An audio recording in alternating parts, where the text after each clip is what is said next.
All right, welcome into the Grabbing the Brisket podcast. Hey, this is James. Hey, love to welcome in Jess Pryles. Jess, how are you doing? Howdy. I'm doing good, but you'll quickly notice that I might be coughing a tremendous amount because... You got the Roni? I got a cold. I do not have the Rona. I had a test that shows me I don't have the Rona.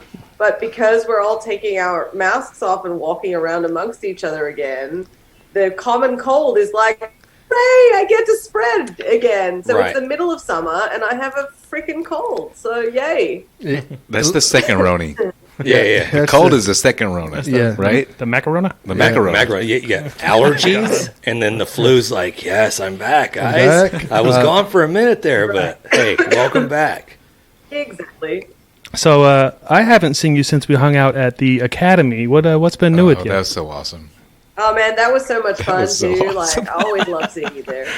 That was hilarious. I noticed you didn't move very much when you saw John, though. Like you didn't seem very excited when you saw John. She was starstruck. Yeah. Oh, starstruck. That's what it was. That's the word we want to use. I was starstruck and literally like deer in the headlights. And I just wasn't moving. Right. I feel like we probably should explain to people who have no idea what we're talking about. This is true. This is true. Yes. At the moment, Academy have kind of big end caps with my picture and Hardcore Carnivore products on it. And one day I get a notification that someone has uploaded a very amusing TikTok. And it was just hanging out with my picture at Academy. And I literally, I didn't pee myself laughing, but I did laugh out. That's awesome. Yeah. I was dying laughing too. So was my wife trying to video. I was like, just hold still and take the video. Right. John's like that 13-year-old that's like everywhere right now, just doing the TikTok dance or doing whatever for the TikTok. But you're actually a grown man. I'm taking it for the team. Does he have an OnlyFans account yet? I'm working on it. Yeah.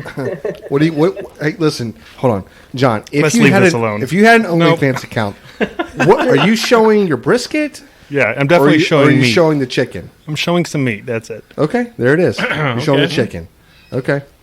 Nice. I love it. I'm so here for this conversation. Jess, it wasn't supposed to go this way. It was not. Yeah, thanks, Jan. If anybody does or do want to hang out with Jess Pryles at Academy, I mean, please do so. Go check out your local academy because you'll be able to check out some awesome products. That's very true. The rubs that she has, the black, the red, the amplify.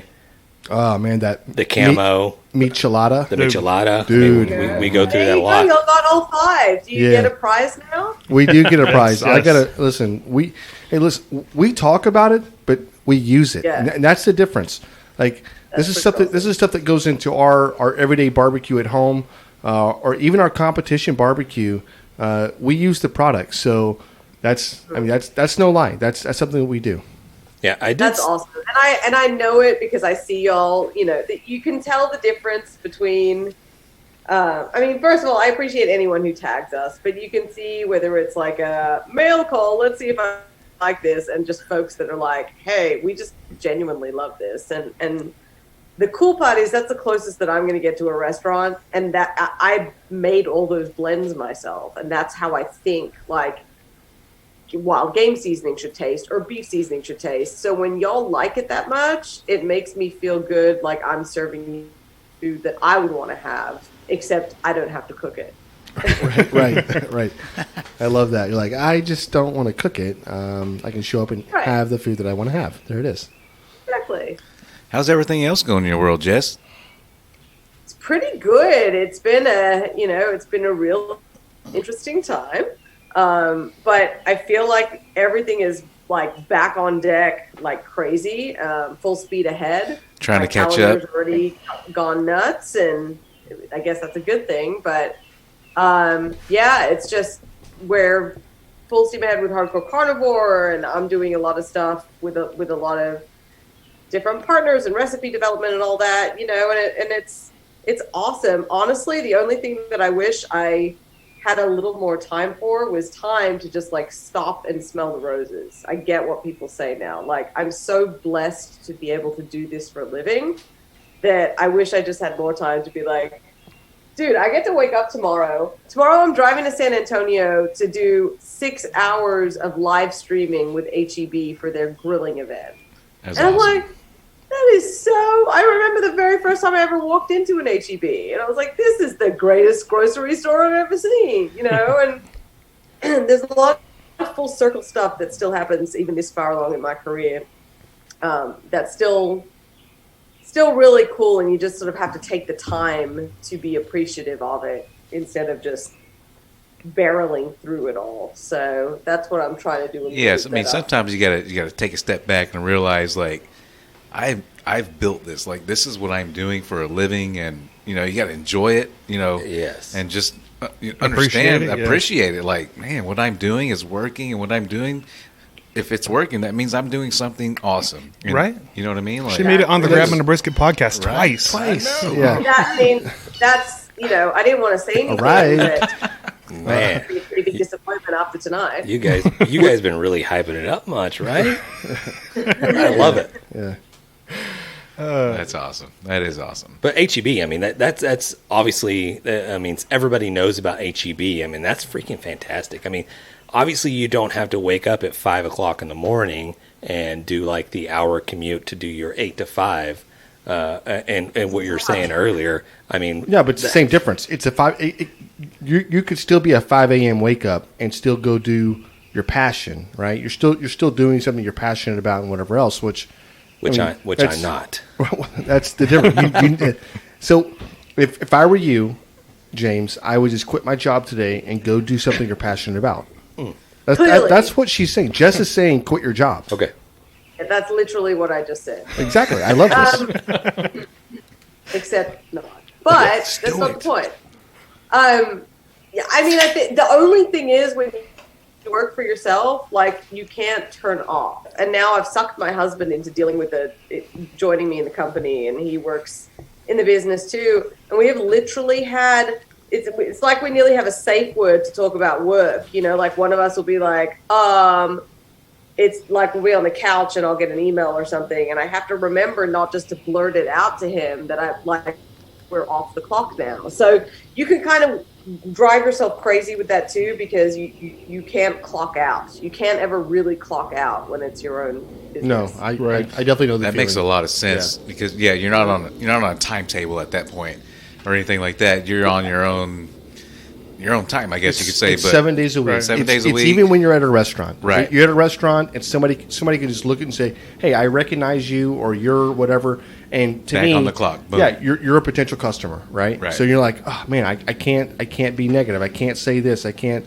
There's so many things that really and truthfully, I can imagine it being very stressful. Sure. To be honest. And when do you actually go on vacation to where you're like, you know what, we're not going to, take calls. We're not going to.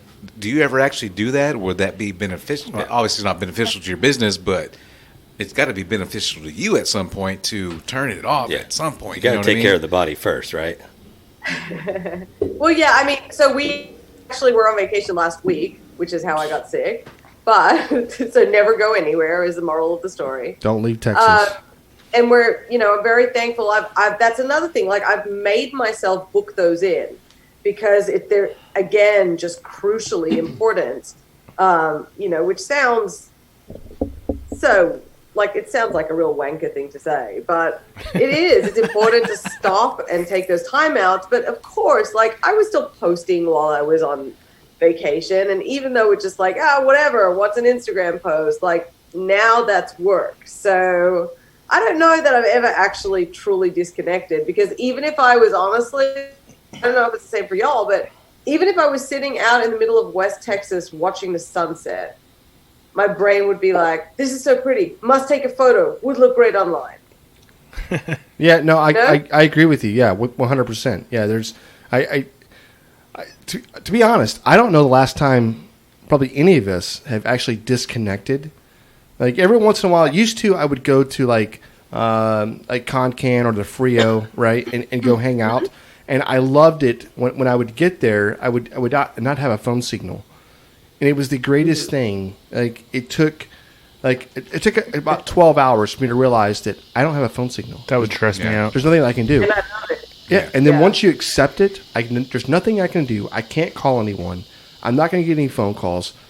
Immediately, I could feel myself starting to just get rid of the dead baggage or the baggage I'm carrying and whatever else. So it's like a weight off your shoulder. It is, definitely, without a doubt. So I can tell you exactly when the last time I disconnected. It's when I didn't pay the damn bill. Okay. And they're like, okay, you got no service no more. So, well, I had like a little bit of a disconnect this past weekend. I paid my bills for sure, 100%.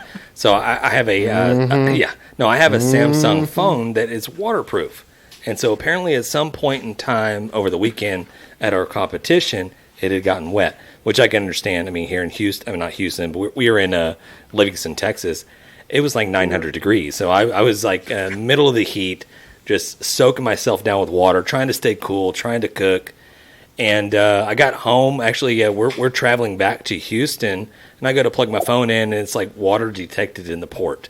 I'm like, oh, okay. So it got a little moisture in there. Let me let it dry out. But we're like 5-6 days out from now, and it still says water detected in the port. You have to do the rice trick, dude. I think so. Yeah, I would figure water would evaporate, but. All I can say is that we took a shit ton of pictures when we were recording, like the brisket slicing and cutting up meats. I'm thinking maybe some type of like oil, brisket fat. Little au jus got in there? Au jus got into that port, and it's not evaporating. Some tallow. Are you going to let me in this port? But I went like 2 days like with no power whatsoever. And I wasn't able to talk to anybody. And finally, when I was like, shit, I'm just going to go buy a wireless charger. It'll charge that way. So, and I charged it. It got up going.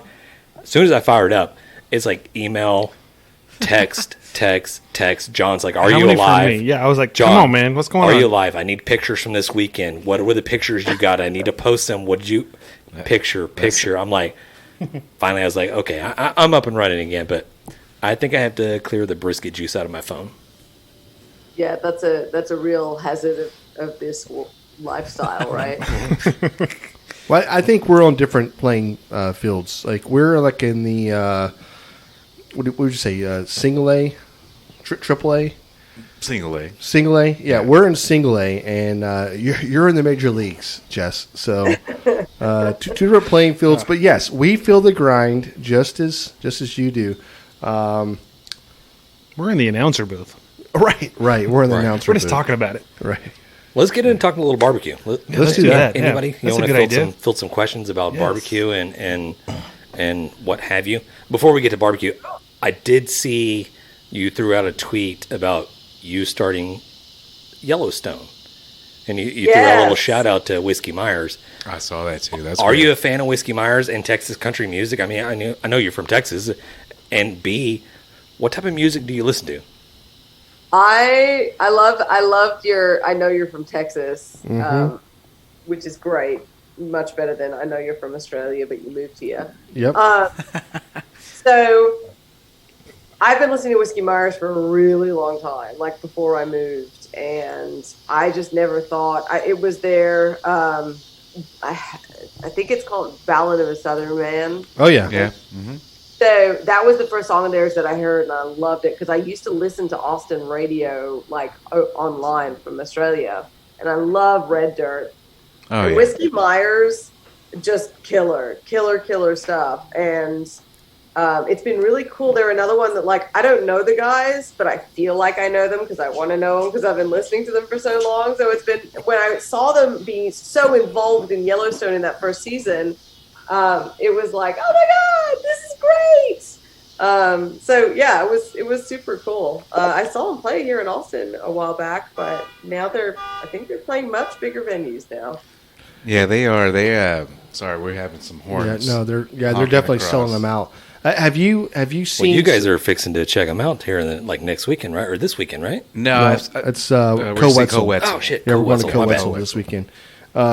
But so have you? So you're on season 1, or have you seen more than season 1? We've just started season 2. I'm not. My husband's not allowed to watch it without me. There it is. So let me tell you what happens. Right. Spoiler alert. No, we're not doing that. We're really not. But I've got so far. I really hate Beth Dutton.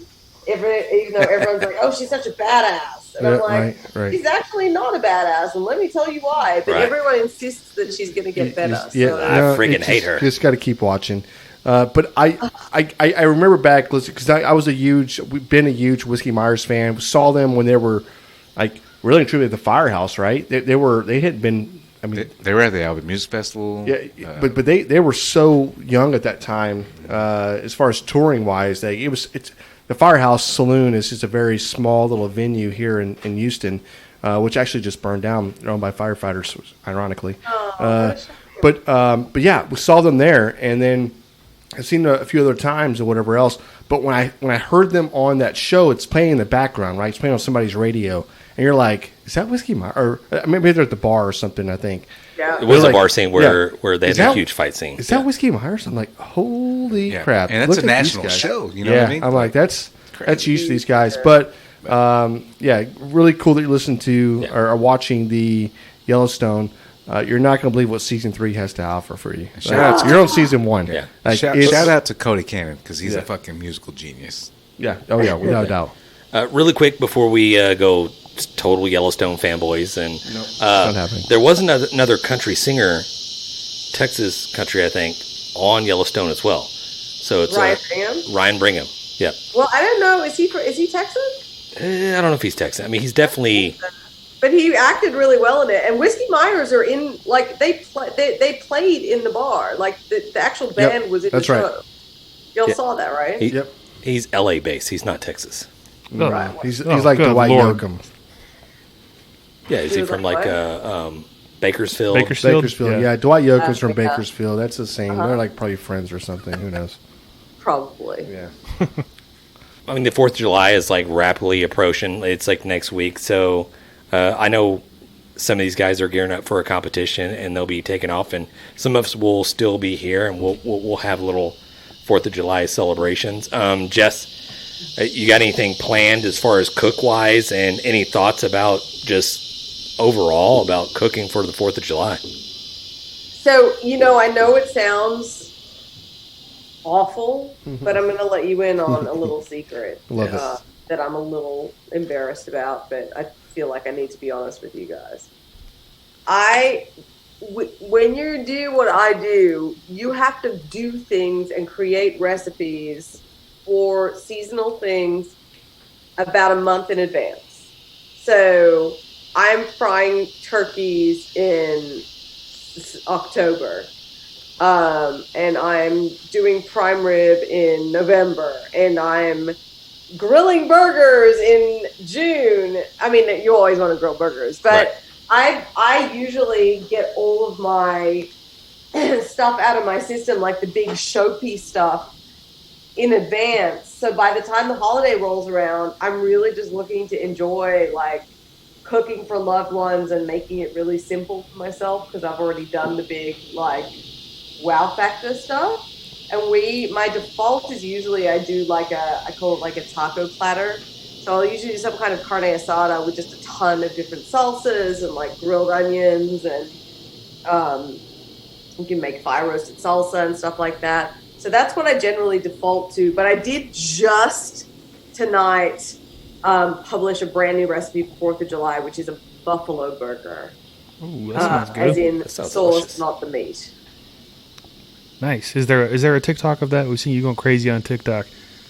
Yeah, pouring the sauce. Yes. Yeah. Is that it? Okay. And that's the thing with TikTok, which I find hilarious, right? It's like you can spend all of this effort trying to do this tremendous video, and like 200 people will see it, and then you can be like, I'm just going to spend 3 seconds recording this. It's like 2.9 million views. Exactly. And, there's a lot of people who have made TikToks joking about how crazy their algorithm is, but it's funny, I'll tell you that much. Yes. What are you guys going to be cooking? Well, Matt and I are going to a competition this weekend, so we'll be cooking everything. But yeah, they're going to Bastrop for a competition. It's what's it called? Fiesta something or other at Bastrop. I don't know. Okay, like that's a great name. It's a really good name. Fiesta something another Bastrop. Yeah. I know that I'm doing a brisket. Yep. And we're doing some ribs and some chicken. Yeah. And that's what I know. That's right outside Jess's area. I'm just saying. Is it? Yeah. Okay, nice. Yeah, very Nice. Yeah, If there's an academy, I may swing by and say hi. say hi. There it is. Yeah, super weird, but okay. No, yeah, the guys do have a competition this weekend. James, usually we try to practice something. We're always trying to practice. A lot of times, I don't know what we're practicing, to be honest, or what we're practicing for, because we're doing some weird stuff sometimes. Like we're not cooking for a competition, even with the pork butts and the pork steaks that we're doing. We're always trying to practice something. I'll be honest. I don't think we're going to go with like the traditional just hot dogs and hamburgers and just grilling. We love tacos. We pretty much every weekend we're throwing down some sort of taco, and I'm sure that's probably what's going to go down on the menu. See? So you'll get it. Yeah. Oh, yeah. And I did see earlier today somebody threw out social media wise, and I'll ask you, and it was almost like this girl threw out there as like game changing type deal. So when you order tacos at certain places with the corn tortillas, let's say the street tacos, with the freaking onion and cilantro and whatever type of taco it is, there's always 2 tacos that it comes with. Yeah. Or two tortillas, two corn tortillas. 2 tortillas. Yeah, 2 corn tortillas. They tear too easy with one. They fall apart. Well, so there's a debate. Like, so one half is like, okay, yes, you take the one tortilla, you eat it, all the stuff that falls down that tears apart into the second tortilla, that's what you have. You have another taco. And some people's like, no, that's not the way it was intended. You do 2 corn tortillas because if you have all the salsa and all the fixings and stuff like that, it does tend to tear. So this helps as a kind of support. Who is talking about this online? I don't know. Everybody. I don't know. Nobody. It's on TikTok right now, and someone, I get it. I saw it today or yesterday, but I don't know. I don't know if it's accurate or not. And the thing is, and this is what I've figured out with stuff like that, like you can go to Mexico and you will get a million different authentic, because they're told to you by Mexicans, ideas of what a taco is, how you should eat it, which tortilla is better, which tortilla size is better, and it's all subjective. So I saw what you're talking about, like let the filling fall into the second one and eat. Yeah. But I don't know. No. I feel like that it's nearly like we're being punked because someone's overthinking 100%. Right. Ashton This Kutcher's is a got to come out of the Californian. side just This is a Californian doing it. Don't let California sway you from how you eat your street tacos. And here's the deal. I've been to Mexico. And listen, I didn't go to the resort side. Okay? I didn't travel to Baja, or I didn't go to Playa Cancun. I'm not in those locations. I'm in where you're like on the streets getting street vendor tacos. It's bumping. There's so many people. Like there's probably where is this? I must know. It's Cabo. No. So I've been to it's Tijuana. Matamoros, and I've been to Tijuana. Definitely Matamoros. Matamoros for sure, which is not a great. It's not super safe, to be honest. Right. And then also the Nuevo Laredo, which is it's like right there in El Paso. It's Laredo, is it? Yeah. So once you, which by the way is like one of the largest cities sitting on a border from Mexico. It's home to too many people, and some of the best tacos I ever had was sitting in that city. And street tacos. This is a few years back. This was like probably 10 years back. Yeah, probably so. But 15 years back. Yeah, but 10. But street tacos were out of this 50. world. And I never saw anyone hold a corn tortilla underneath the other one and eat it so they capture. You know what I'm saying? Right. That never Were they happened. all doubled? Yeah, That's the thing, like- doubled. Every one of them. Everyone doubled. Okay. So, yeah, and by the way, it was phenomenal. Speaking about these TikTok fads, are there any other ones that you see on there that you're like, really, guys? Like, what are you thinking? Yeah, I can't even think of anything immediately because I feel like I've purposefully blocked it out of my mind. But there's just, so I did okay, so the problem is, if you want to chase the likes, you've got to make things simple. You either have to make things like ridiculous, like Max the Meat Guy driving a porta potty to Arby's, or you have to like just make things so simple. And I did my first video that got over 1 million views. It was a joke. Like, we were at the lake with some buddies, and I opened the fridge because the coals were still hot. You know that thing you do where you still got really good coals, and you're like, oh, must keep cooking. Right. So I ran to the fridge, and like I see half a pack of bacon and an old ass jar of pickle slices that someone had previously left there. I wrapped the bacon in the pickles, threw them on the grill, and I'm like, this is ridiculous. And of course, that's what, that's bacon wrapped pickles. Yeah, which is super annoying because yes, they're delicious, but like I bust my ass on all these other extravagant recipes, and of course it's the bacon wrapped pickle that does it. Right. It's the wine reduction. Nope. 200 views. Well, it's like I put mayo on a steak. Yeah. 2 million views. I didn't do anything. I put mayo on a steak and just kept flipping. That was it. Yeah. 2 million views. Hey, that's what I'm saying. But I'm trying to think. I know there was that whole pasta thing that happened. I've seen some really ridiculous stuff. I think, honestly, I've just blocked a lot of What's that. the pasta What's the most ridiculous thing y'all have seen? Most recently, I think it's the beer can ribs. Beer can ribs. Oh, wait, you wrap it around? Yes. It was almost it was like, come on, Just chasing. Don't do Just this. chasing the cloud. Just trying to find something. Yes, I've never seen anybody do it. Right.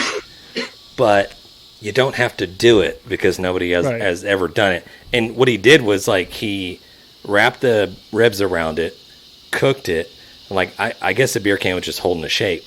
But then eventually he wrapped everything up in foil and then put that on the pit and cooked that for an additional amount of time. yeah.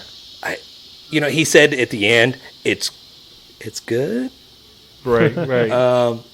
Almost, you got the idea. I'm not going to do this again. Right. I'm like, why post it? Yeah, huge pain in the ass. Obviously, so he post can get it. some views. Like, yeah, obviously post that, but at the same time, like, Be a little more honest. Like, yeah, this didn't work. this is not going to like this was the same as doing this, whatever. But why would you do that?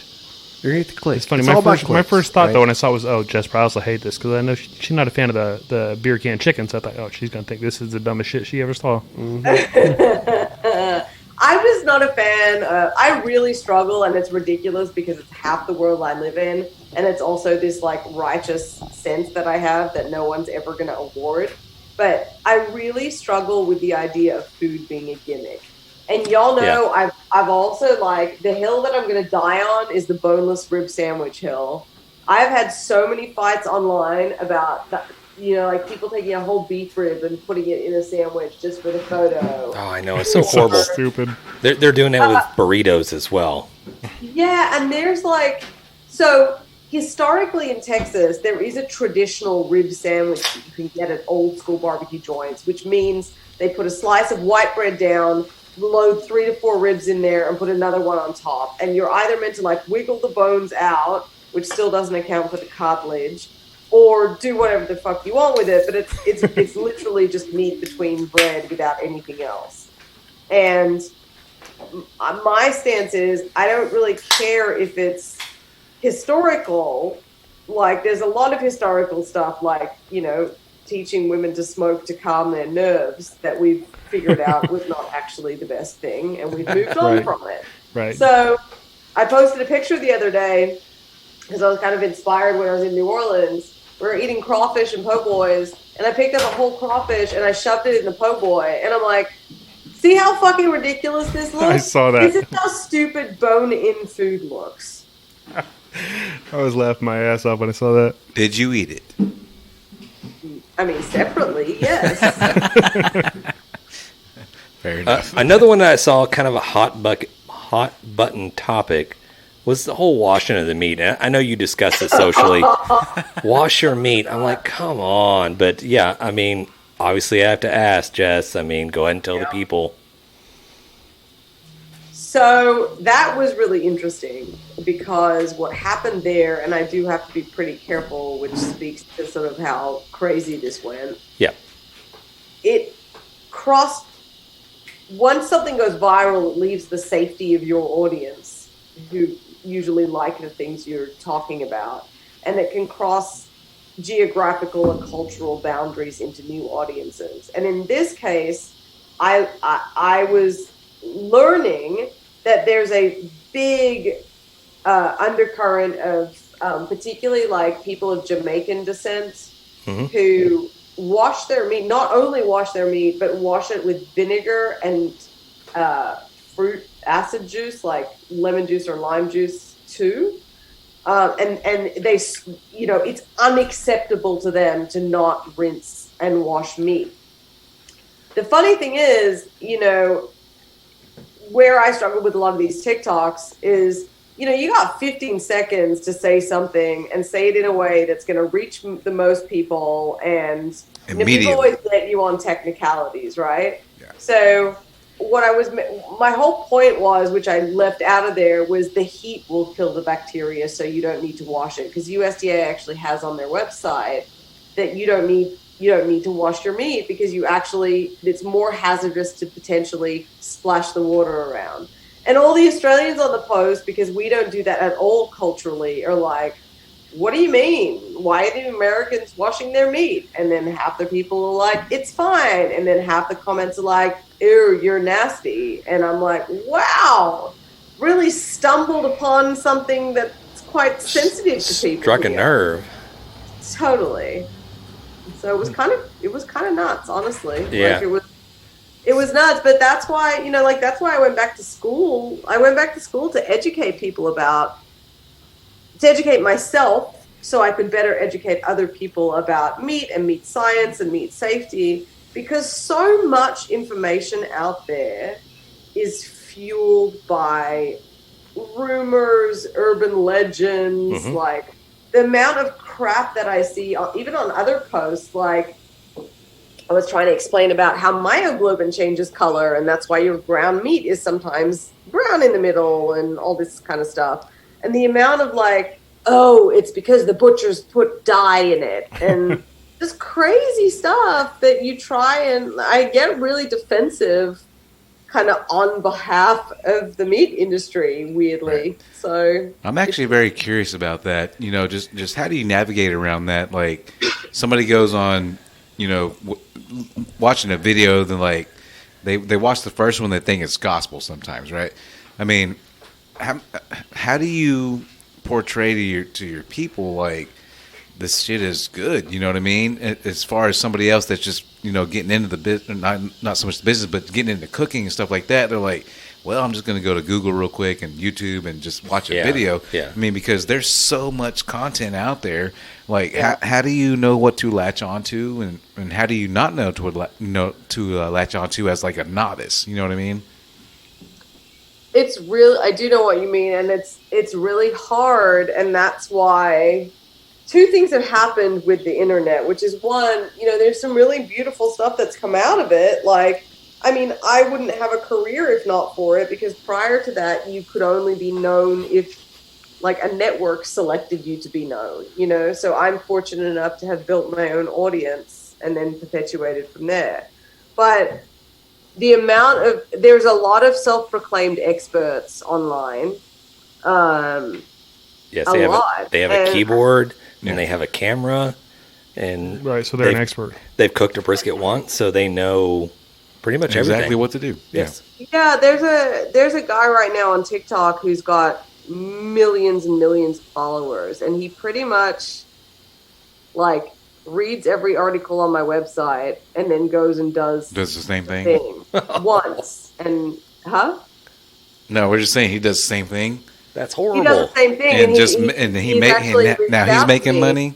Yeah. Well, he's told me, he's like, oh, I read your article to make sure that my facts were correct, or hey, can you teach me about this? And I'm like, no, because you literally just do what I do, and you do it once with no experience and pretend that whatever. But but because of that phenomenon, most people are skeptical and assume that everyone's a self-proclaimed expert. Sure. So now I'm seeing it swing back the other way, especially being newer on TikTok, as opposed to established on something like Instagram or Facebook, where people are questioning my credibility, which is kind of understandable. But when it gets to the stage, because you should question it. But when it gets to the stage, when it gets to the stage where I'm like, no, I literally am going to school for this. Like, no, I'm going to college for this right now. Like, at what point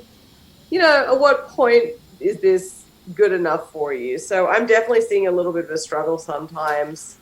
But that's why you just have to kind of keep on keeping on. And if you're someone out there who, I guess your question was mainly like, how do you know?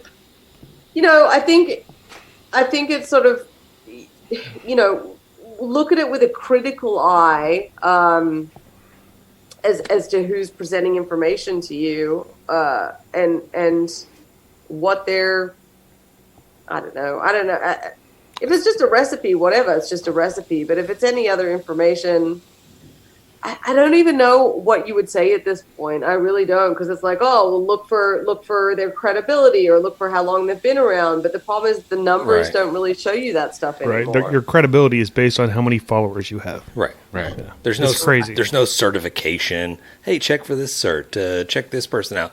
I have an 11-year-old daughter that it lives, and a lot of these people around the table with me have kids in that area that are on TikTok and social media.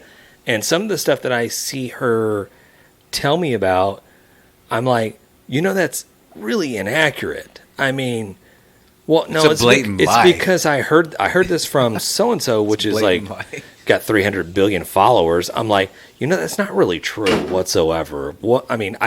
She's like, yeah, it is. I mean, this is so-and-so said it. And I'm like, okay. I'm like, but there's no way you could control. It's just like somebody makes a TikTok. You can't control fake news. Yeah, somebody makes a TikTok about doing something, cook, and then now you have 1 million plus people going out there reproducing it, thinking it's like the best shit in the world, when it's not really. So, what did you teach her? How did you teach her to be discerning? Did you teach her to be generally critical, or did you give her tools for figuring it out? We're still in the process of trying to teach her that. Was it a dance? They were teaching her a dance, and it wasn't the right way to do it. The TikTok dance. No, baby, it's like this. No, right. Thrust. No, horrible. I think it's more of like a fact check, right? Like, don't believe what you're hearing. Why don't you do that's some what research? I told her. I was like, why don't you think about this logically? Do research. Don't just check one source or somebody that's popular. But at the same time, it's a struggle for, I would guess, everyone, to be honest. Yeah. In this day and age, it has to be something on the forefront of every parent that's out there. It's like saying, like, don't listen to this garbage. At the same time, you're like, it depends on what it is. It's a tool. Social media is a tool. I can't take away the media source. Go, hey, you cannot listen to that. You can't do that anymore. You're done. But we tried to explain to her, it's like, hey, there's a lot of more information out there. Whatever it is, please do a little research and stop listening to what these influencers are. Hey, are you a Republican or are you a Democrat? Yeah, I love it.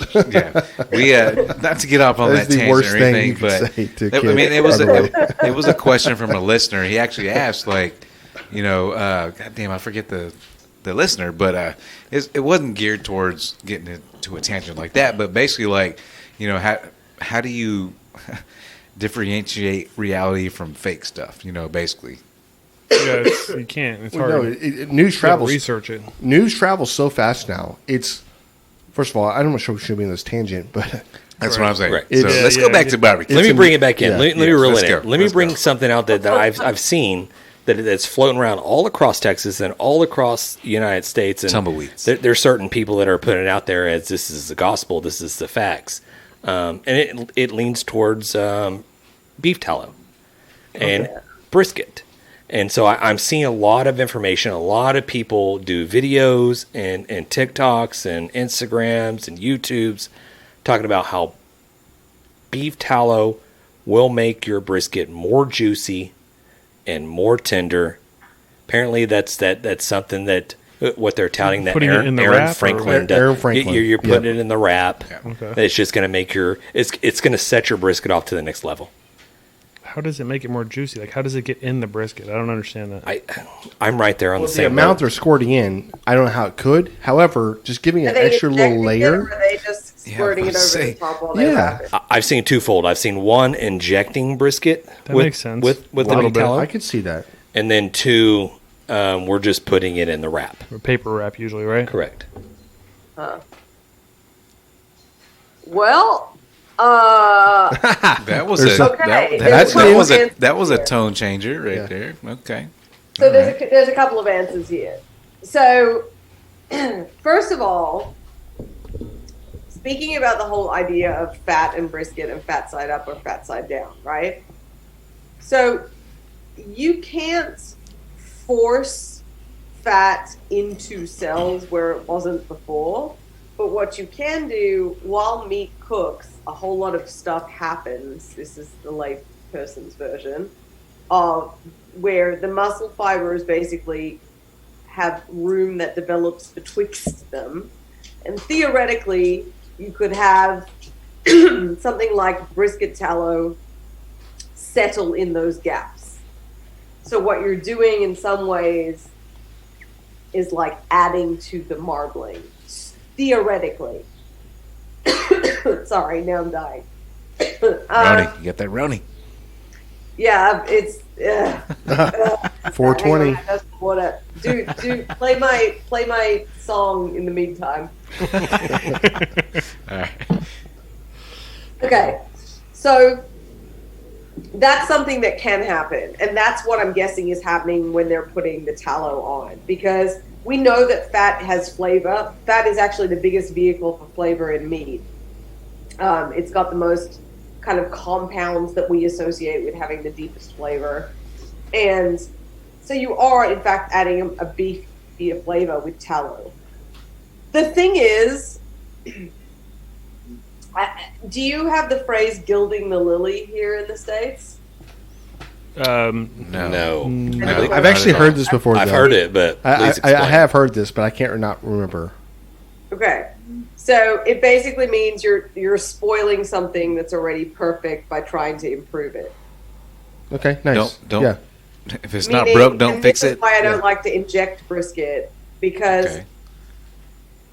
if you cook it properly and you buy nice quality meat to begin with, all that flavor's in there waiting to be unlocked. I would hazard to guess, and I personally don't think that Aaron Franklin would do that. That's my guess. Maybe he does. I just don't think that he would. I think he might have messed around with it once in the backyard. And I also think those guys like Aaron and even like Myron Mixon's cupcake chicken was a joke. Yeah. The cupcake pans, he was like, I'm going to do something so ridiculous and watch everyone's going to do it. And they did. So it's the same thing. I think Aaron likes to throw people off his scent, like by just he definitely has gone into some incredible detail, but I think he likes to make it as though he goes into even more detail than he needs to. So the other thing is with brisket, the big thing about brisket is a layer we call the paramecium, which is, you know, when you cut like even the flat and you see those little sort of muscle bundles, Yes. you know, you can sort of see the bundles. So in between each of those bundles sits a type of connective tissue that's called paramecium, and that is the primary collagen, and that's what's going to convert to gelatin. And to convert, it needs the presence of moisture and heat to get the maximum results out of that conversion. So really, a lot of the texture differences in a brisket is going to come from the cooking technique and converting that paramecium rather than adding any extra stuff to it. Because let me ask you guys this, because I'm developing another new, things that piss me off in the meat world. And in this case, it's butter sauteing. Now stick with me. Okay. When you cook a steak, my favorite way to cook a steak is to grill it, because I can get a really aggressive char on it. And I love that flavor and that development of flavor, and it's perfectly cooked on the inside. And usually I'm in the camp that butter makes everything better, right? Like if you use tallow to roast your potatoes, it's going to be unbelievable. Like all that stuff is good stuff. But there comes a point when you butter baste a steak where you can cook it in a cast iron pan and get a really lovely aggressive sear.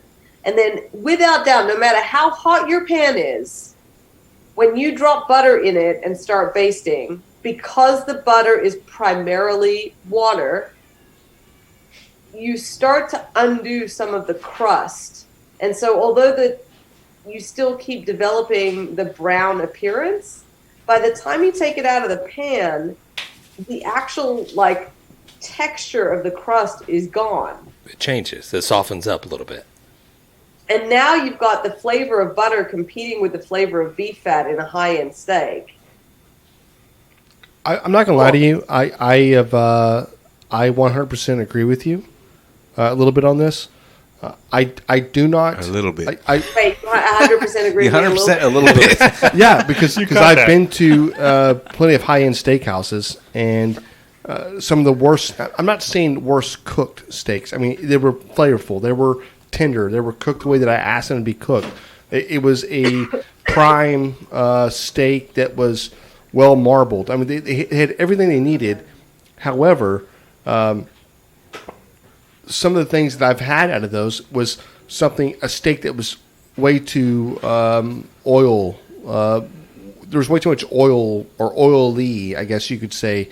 There was too much. The butter had kind of rendered down to something greasy or something. It was very greasy, And I'm like, I just don't. I like a great steak. I mean, we buy great steaks.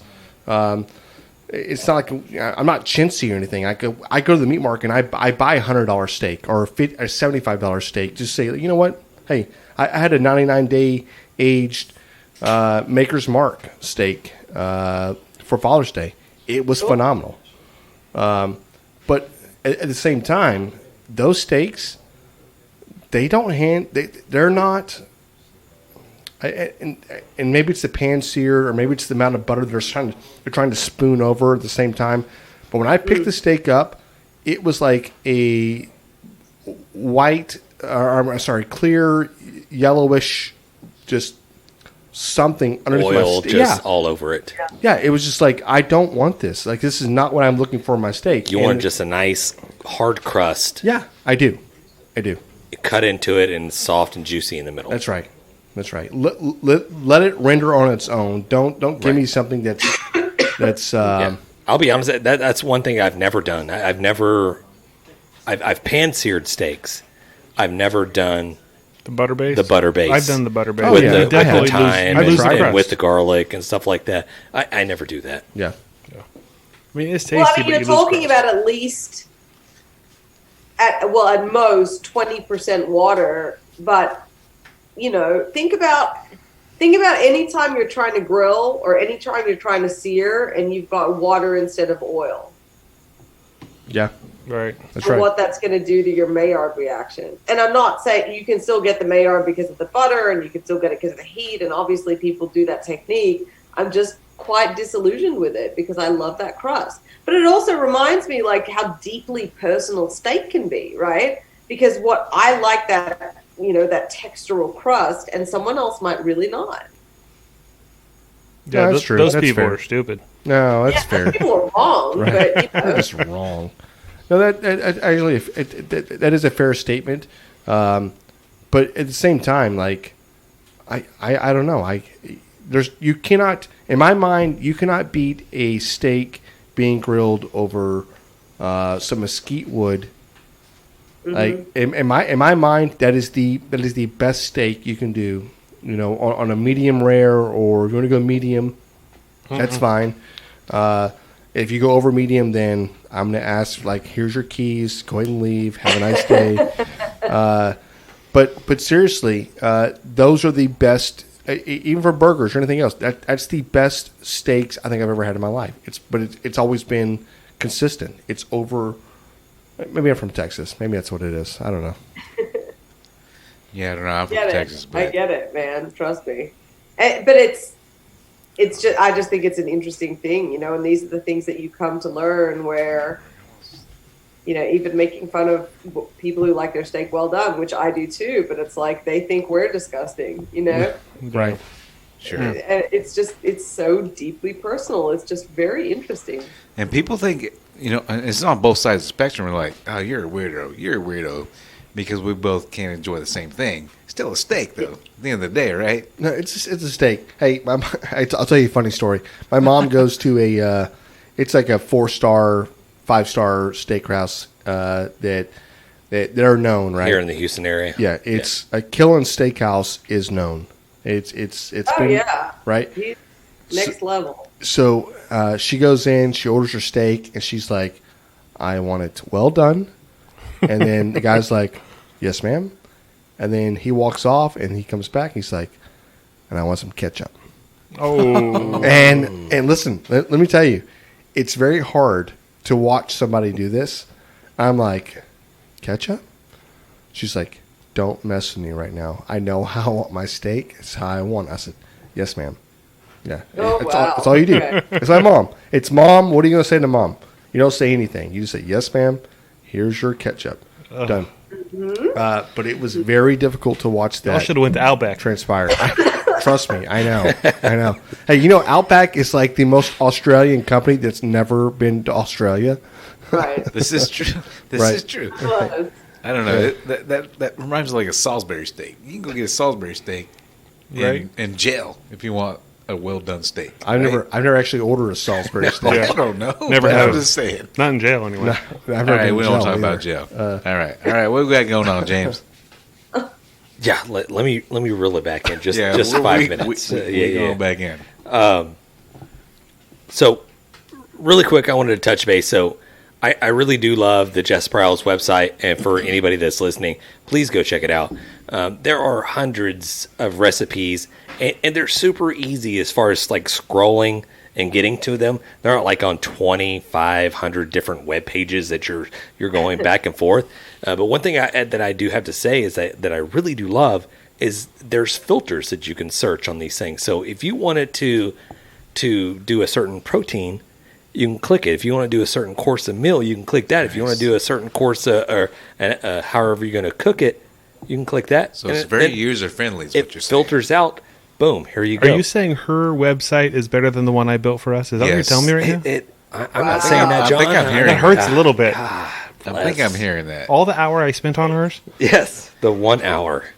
Jess, I'm going to tell you like this. I ain't even been on our website. I've been on yours and not ours. You can go. I'm going to edit you out of this Thank you. episode. Damn it. He's going to edit that I'm out. actually about to do a big website update. You won't really notice much from the front end. It'll make it even easier to see the recipes within the posts now and to print them off too. So I'm trying to get more stuff like serving size. And I can't tell you how fun it is to go through, an archive of hundreds of recipes and retrofit that information. Real fun, Nice. guys. Hey, Real I fun. actually do have a question, Jess, and this is from me. He said, actually. So Yeah. hold on. Have you taken any advice from like a listener, not from us or anything like that, but from somebody it's like, hey, have you tried this on anything else? And somebody's outside advice and used it and it actually worked? Ah, that's a great question. Like, you mean with cooking? Or seasonings or anything? Yeah. Probably not with seasonings because Just I get her all have a done. thing now where I'm like, Right, but my heels are dug in of like, I'm not going to listen to anyone else because I'm doing something right and I can't jinx it. But I mean, definitely stuff with technique, more so when I travel. So honestly, I pick it up more so when people aren't trying to tell me what to do, but I'm asking questions. So, and maybe it's just a stubborn thing. I don't know. But it's more like when I was in Mexico, I'm chatting to the taco guy, and we're talking Jose? about salsas. Jose? His name was Alberto. I'm sorry to disappoint That was you. my next guess. That was my next Wait, guess. Clearly. he can. Well, Aldo can say that. I can say that. I kind am of. Hispanic. Yes. I am Yeah, so, Hispanic. but still, it's not right. Yeah. Why not? Okay. I'm sorry, Jess. All right, continue. Oh, Sorry. y'all are fine. Well, we were talking about it, and he talked about, I was telling him like salsas and how I'm trying to learn and always looking for new stuff. And he talked about this technique where instead of like roasting the chilies on the comal, you can actually shallow fry them and it makes them more intensively hot. in the heat index. I'm like, oh wow, that would probably do some sick stuff to the flavors too, like to fry some jalapenos before you blend it into a sauce. So that kind of stuff, I'm like, oh yeah, that's awesome. But he didn't mean to tell me, you know? Sure. Yeah. I love that. So speaking of sauces, do you have any plans for any sauces or anything like that? I have an idea for some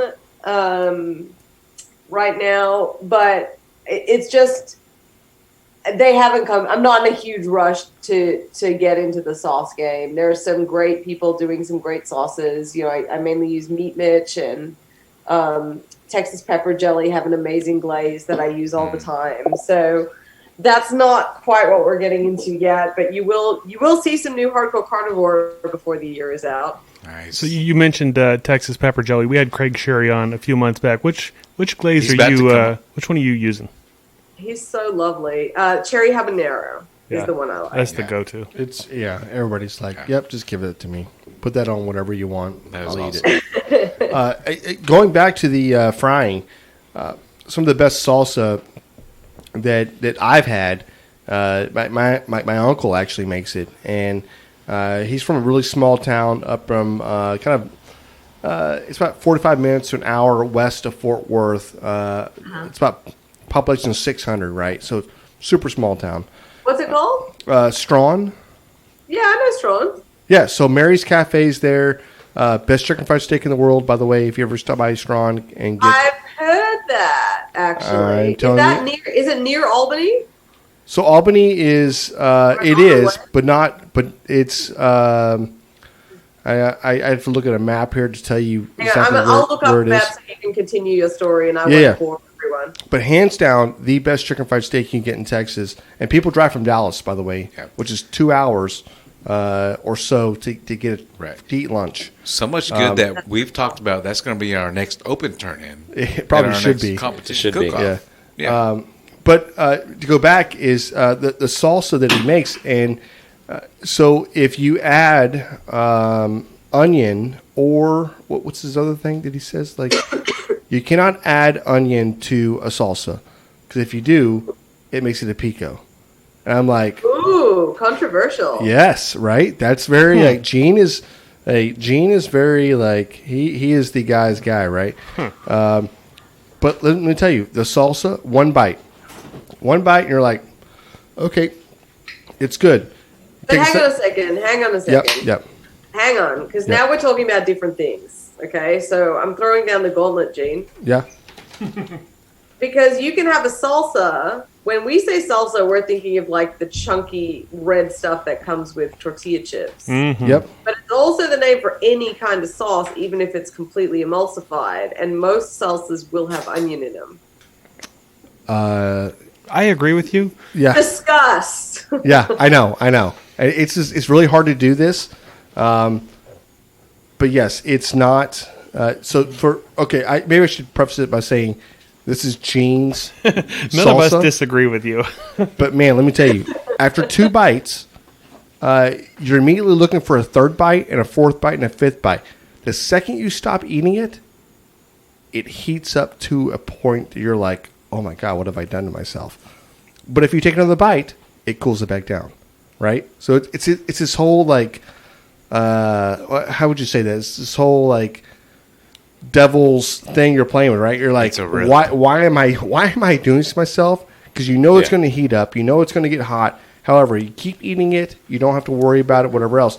But the one thing he does is he boils the jalapenos.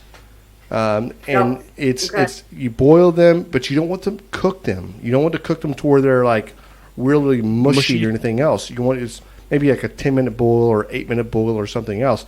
But let me tell you, it's also a great way to make pepper spray in your house.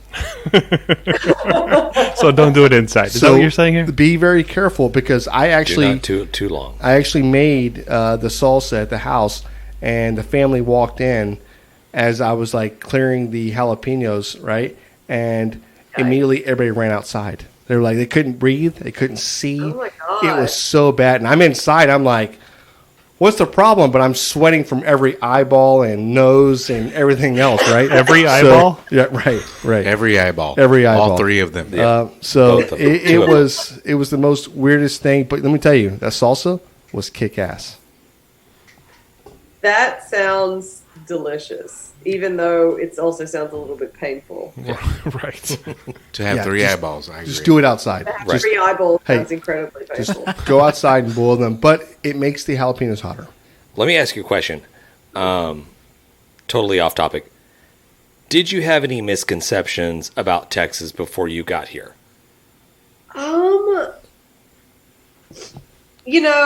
Before I got here, before I moved, I'd been traveling back and forth and visiting Texas for years before I actually decided to move. But the very first time that I came, I felt like I might see some Horses everywhere. cowboy hats and boots and maybe Some tumbleweeds. Horses everywhere. on a Cadillac kind of deal.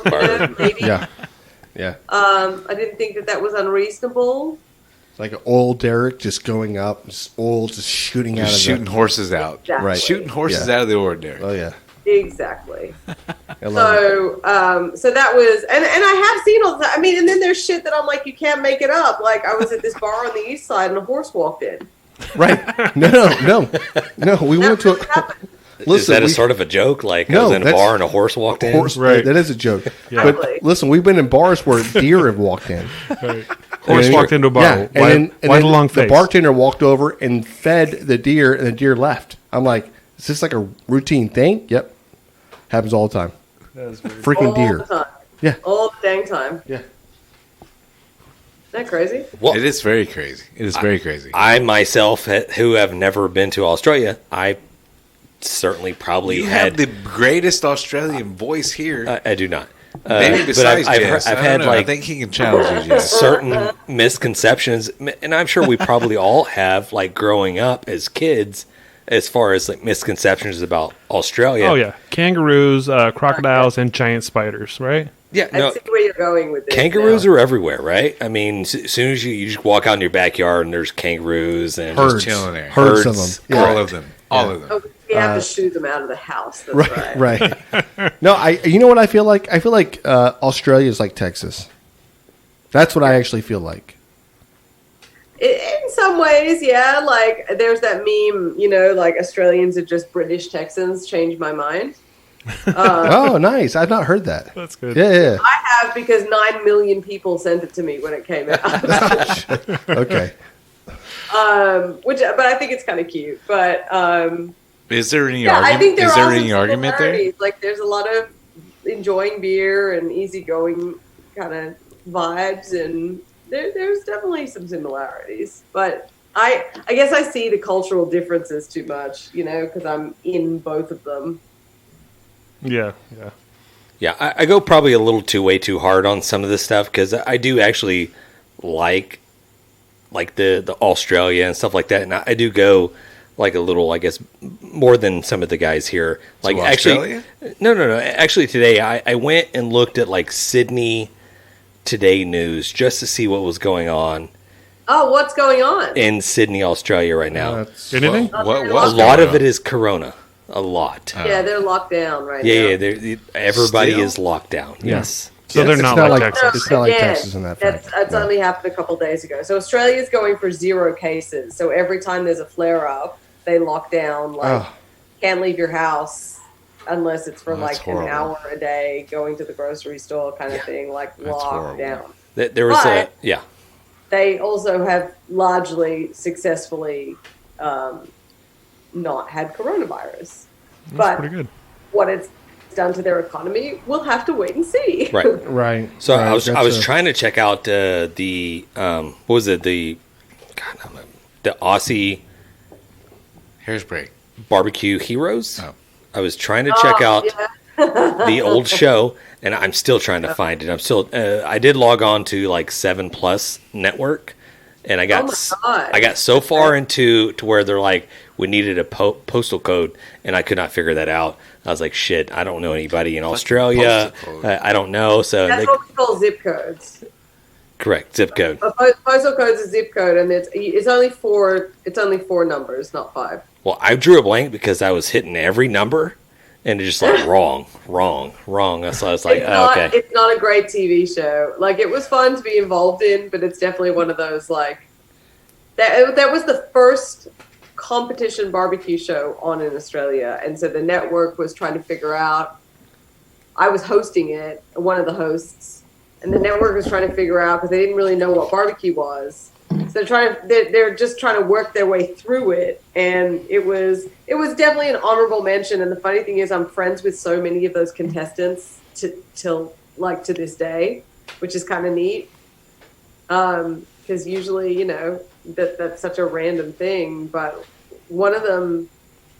two of them, who Andrew and Pam, who got all the way to the finals, who had really only been cooking on an egg for like 6 months, and that's all of the exposure that they'd had to barbecue. And in the wake of that show, they started a competition team called Natural Born Grillers. They won a ton of events, like got obsessed with barbecue. Then Andrew left his corporate job and opened up this barbecue joint called the Q Club, or like a grilling store. And he is now the distributor for Hardcore Carnivore in Australia. Like, so had I never been on that show, had I never, it's all those random cool stories. Yeah. That is very cool. It's all connected. Hey, how many other podcasts could say the words 7+? News. Not news, but I don't even know what you're talking about. I don't either. It's the It's the 7 Network. I 7 don't know Network, what you guys are even. 7 Network. Yeah. 7 Network. Yeah, I'm sorry. That's okay. It's like Discovery versus Discovery Plus. So Plus is just their digital. Yeah. Thank you. Everybody's adding plus to everything nowadays. Right. Disney You know Plus. what that means, right? It's plus more money. Yeah, exactly. Right. More money. Go and pay. That's what it means. You used to watch Discovery Channel. You get to see animals naked. You played for Disney Plus. You get to see animals naked again. I don't know what's going on. What are you talking I don't know. I don't know what's going on. Animals are. Alan's going National Okay, hold on. Geographic. Let me turn his mic off. Hang on. Let's wrap it up. Hey, Jess, we definitely appreciate you taking time out of your busy schedule to sit down and talk a little barbecue with us and talk a little non-barbecue. It's always fun talking to you guys. Please let the people know where they can get a hold of you, and let the people know where you're going to be at in upcoming events. You can get a hold of me at jesspryles.com, Jess Pryles on all the socials, hardcorecarnivore.com. And there is actually an events tab on my website that I'm starting to update. We're kind of easing back into all that. But hopefully we'll be coming soon to a town near you, or at least starting my classes at Texas Beef Council again soon. Hopefully. Awesome. Yeah, if you want to see her in person, Great. swing by Academy. Very cool. Yeah, she's hanging out there all the time. Exactly. Just say hi. If I don't say anything back, don't get offended. Don't get offended. Right. Yeah, She's very busy. I love that. Is there a statute of limitations on that high? I love it. Alden, you are the greatest. All right, Jess, hey, we appreciate you. Thank you very much for coming on the show. Y'all got it. Thank you so much. Love being here. Right. Thanks. Bye, Jess. Bye. Bye, y'all. And Jess Pryles. I love Phenomenal that girl. interview. She's fucking awesome, dude. Yeah. That's I mean, Crikey. Crikey. we couldn't get 2 words out of John over here. I don't know what's going on, except for I'm just kidding. But yay, awesome. Go check out jesspryles.com. Go check out hardcorecarnivore.com. The rubs, the seasonings. Go check out Academy. They're carrying the whole line. If I can throw out one suggestion, the hardcore red. I mean, you will not go wrong with that. Throw it on some ribs, throw it on some chicken. If you want to get down on the black, and I think she told us maybe The black is ridiculously the previous episode that we had her on. The black and the red's pretty much similar. It is. A little bit of a tweak. Obviously, one's got the charcoal, the activated charcoal that makes everything look black, and it adds that nice little crust, Yep. like that bark. So if you want to go that route, go that route. But we love the red. Yeah. True. We do, but that black is fire. Black is fire. It's great. I love the episode, man. I love the episode. That shit was awesome. So Alden put you on the spot. The business. Well, business, guys. You better go to that goddamn website, grabthebrisket.com. You can go buy our merch, shirts, whatever you want, guys. Man, just go there, leave us comments, leave us good comments, bad comments, comments that are indifferent. We don't care. We will take them on. We will listen to them. We will ask the guests. And you know what? Buy me a shirt while you're there. I'm a size small. GrabTheBrisket.com. Correct. Anybody else have any final comments?